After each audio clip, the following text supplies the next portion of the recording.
Welcome to the Feed Central Hay Matters podcast. I'm your host, Jon Paul Driver.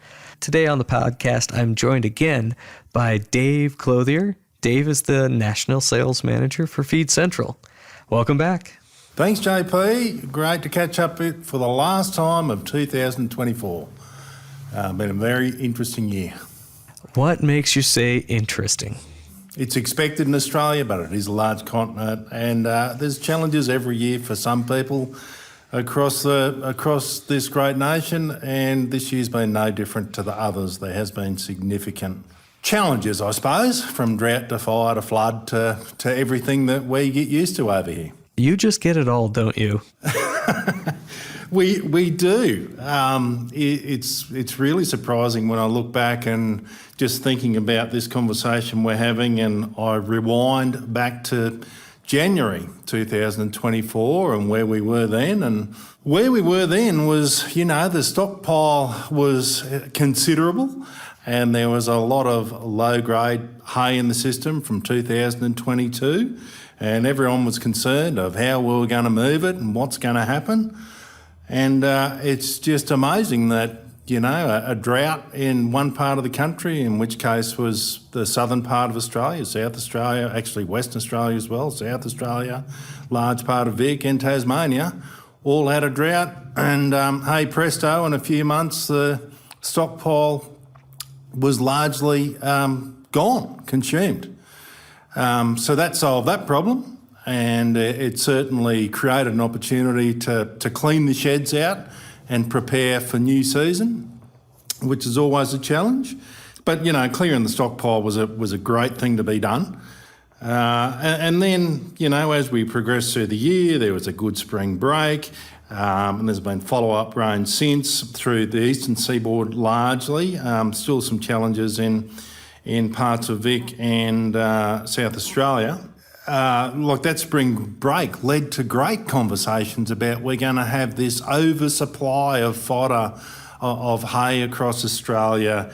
And then we got into the piece where there was going to be, large volumes of frosted hay, and everyone just stopped talking about buying because there was going to be all this volume, and demand dropped right off.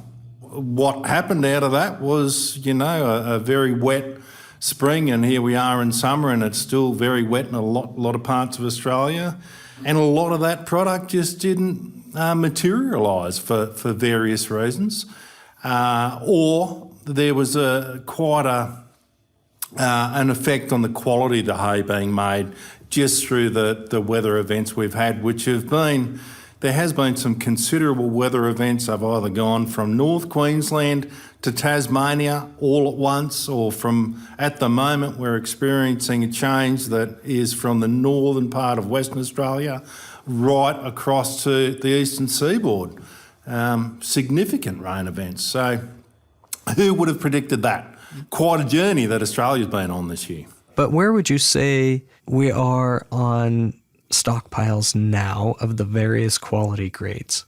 Yeah, good question. I don't think everyone's quite aware of the current situation, and that is that a lot, as I said earlier, a lot of this product just didn't materialise.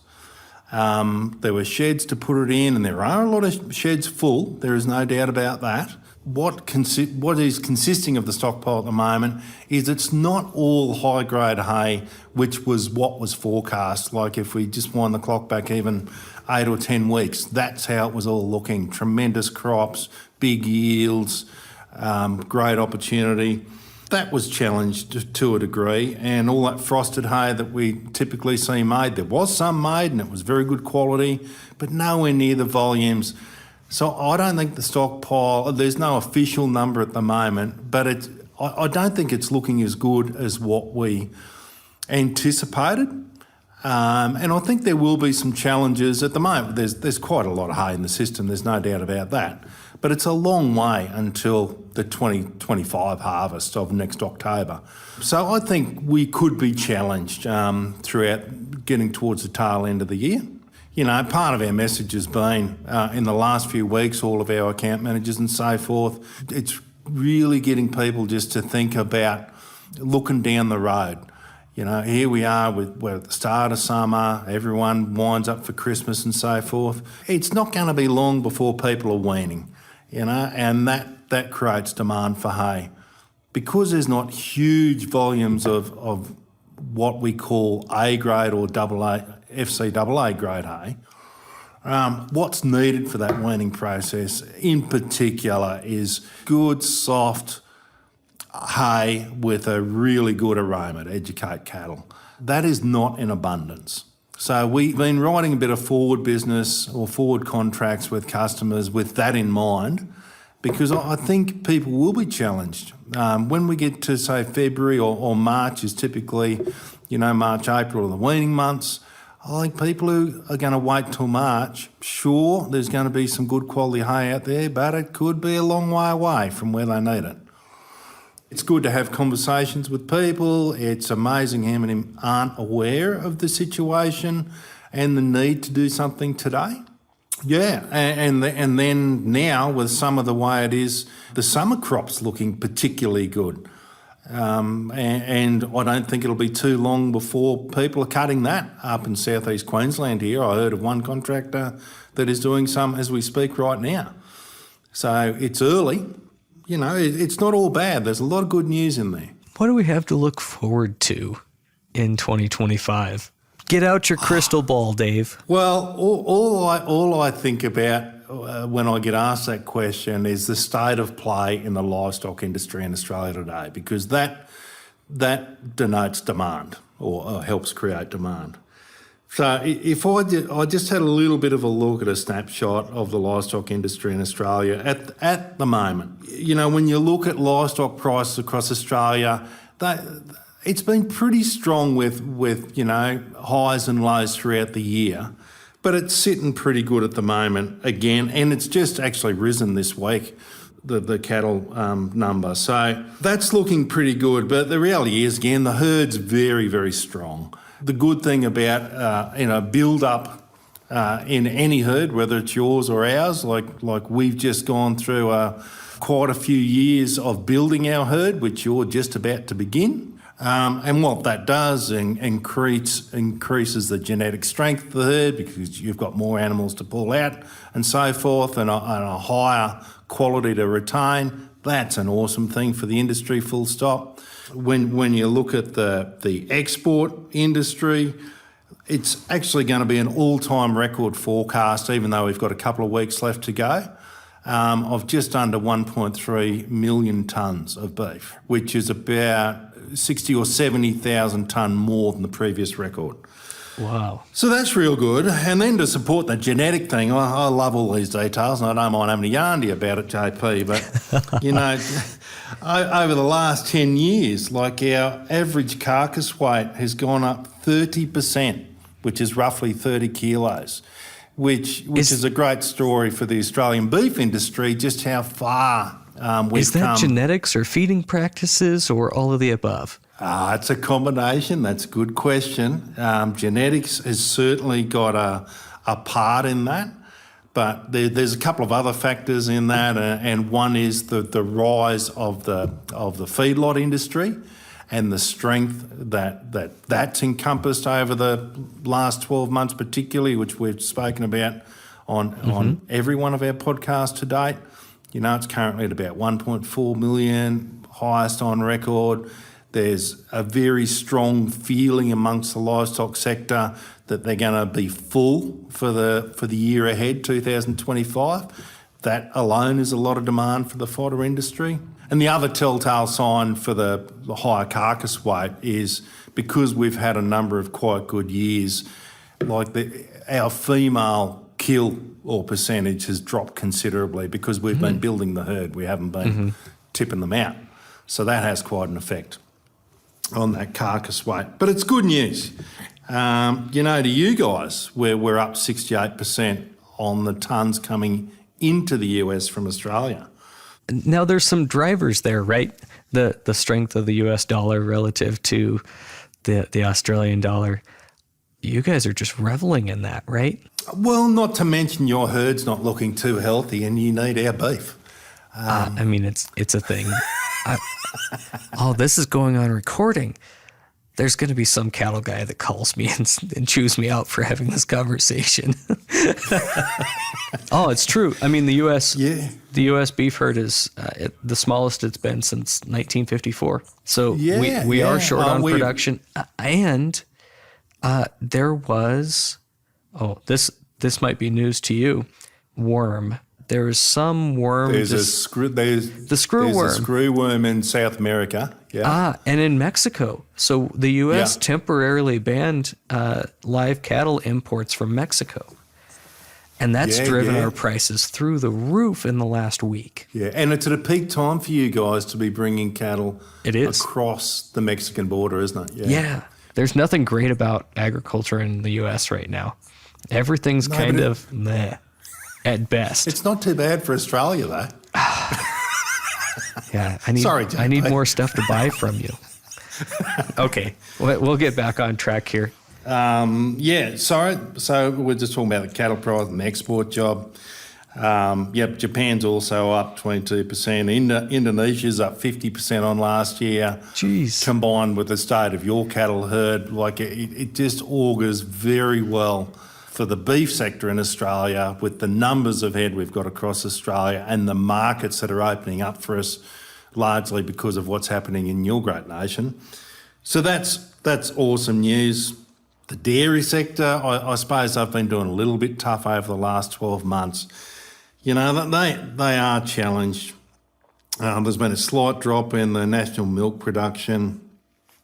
There has been some very challenging weather conditions, from heat to flood to dry, all those things up and down the eastern seaboard. Reduced incomes, which is really driving a changed buying behaviour.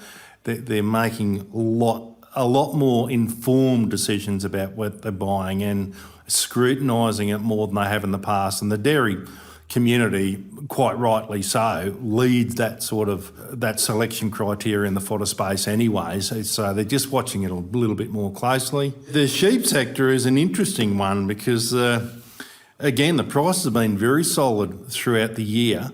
Ebbs and flows again, but very strong throughout the year when it's pretty much a flat line when you look across the year.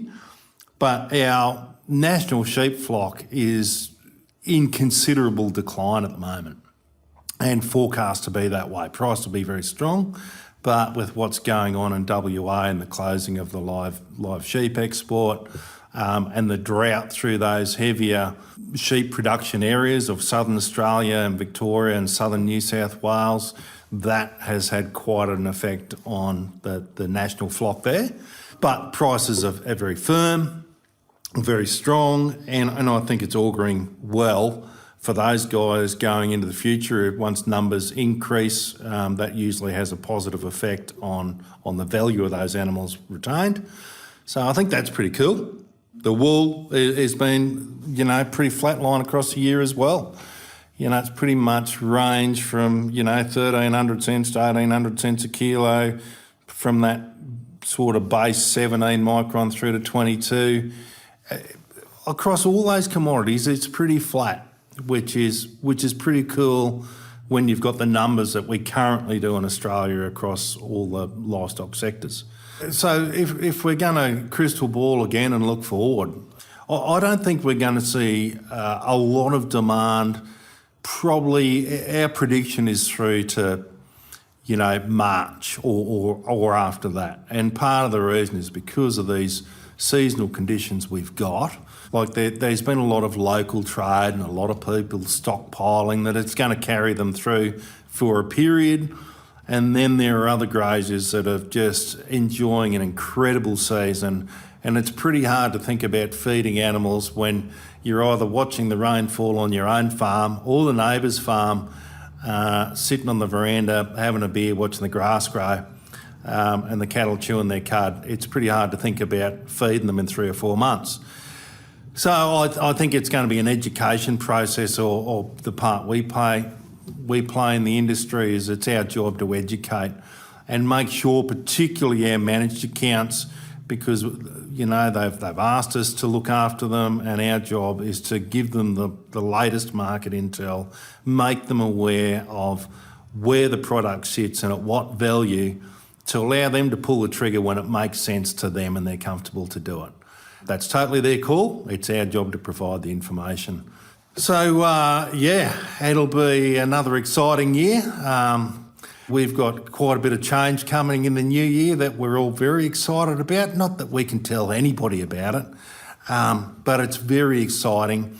We're looking forward to it. We've had 22 years of experience in this fodder industry across Australia. We've learned a bloody lot, and we've got a lot more to learn, JP, and we're going to try to apply some of those learnings to the change we have coming forward. And that's about all I can tell you. Oh, that was a sneak peek you just gave us, wasn't it? Well, with that, Dave, that's I think a year in review here would only be completed with, will prices go up or go down come the new year? Look, prices have already started to go up in the last fortnight. And the reason, and they will continue to go up again in the new year. Because the stockpile is not sufficient to see us through the whole year, and growers are aware of that. B, because growers needed cash flow initially after production to recover production costs. And once they hit that number, they pretty much shut the doors of their shed or increase the price to a point where they don't care whether they sell it or not, and the ball's in their court. So I'd suggest when we come back, we're gonna see, I would suspect, somewhere north of 10% increase in fodder lines in early 25. Dave, thank you very much for that forecast. It is optimistic from the grower's perspective and something to be aware of if you're a hay buyer. So I think that was very good and insightful. Thank you for joining me today, Dave. Again, I've been joined by Dave Clothier. He's the National Sales Manager for Feed Central. And a big thank you for joining us again and sharing your valuable insights. This podcast is proudly presented by Feed Central. Stay tuned in for our upcoming episodes. Good on you, JP. And I'd like to also take the opportunity to wish you and all of our customers and colleagues out there a safe and Merry Christmas, and hope we have a great one and we roll into another prosperous 2025. Cheers. Yeah. Merry Christmas, everyone.